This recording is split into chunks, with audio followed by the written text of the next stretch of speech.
Did you guys know that they have pulled 7 corpses out of Lady Bird Lake in the last 10 months?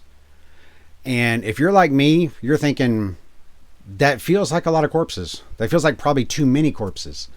I don't know like what the right number of corpses for a city our size to keep in our major waterways is, but 7 does feel like a lot of corpses. That's an average corpse per month, or ACM as we say, rate of 0.7, and that is just absurdly high. So I was trying to see if I could find out what's going on. And so I called the city of Austin. I just called the main switchboard and just said, hey, man, like what gives on all the bodies? The person who answered said, what are you talking about? And I said, did you know that they have pulled 7 corpses out of Lady Bird Lake in the last 10 months? And she goes, holy shit. And I go, I know, right? And she goes, that feels like a lot of corpses. And I said, yeah, it does feel like a lot of corpses.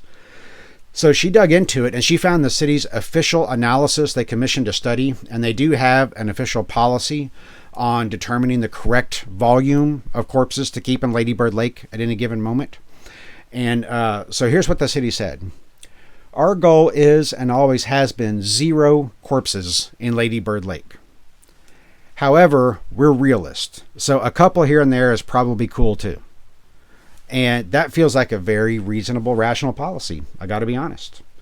And she also asked me if I would make sure that I stressed to everybody. She wants to avoid stoking unnecessary fear. That although 7 corpses is definitely more than the city intended to have in the lake, we haven't even used half of the graph yet. Our marketing team put together this awesome infographic to illustrate just how many corpses 7 really is. And it's 7. Some people are speculating that there may be a serial killer lurking Butler Trail, especially around the Rainy Creek area. So I reached out to some city officials and to some people whose income is derived solely from downtown tourism, thinking surely they would know. And they issued a statement that just said, LOL, no worries, everything's fine. So I take a lot of comfort in that personally. I hope you can too. But so here's the deal. I ride my bike around that lake almost every morning, and I have for years. And now I have a few weeks off because of a foot injury, and I'm just sitting here, hanging out in the bike shed camper thing with a lot of time on my hands and a vat of Folgers instant coffee and 2, sometimes 3 Wi-Fi bars.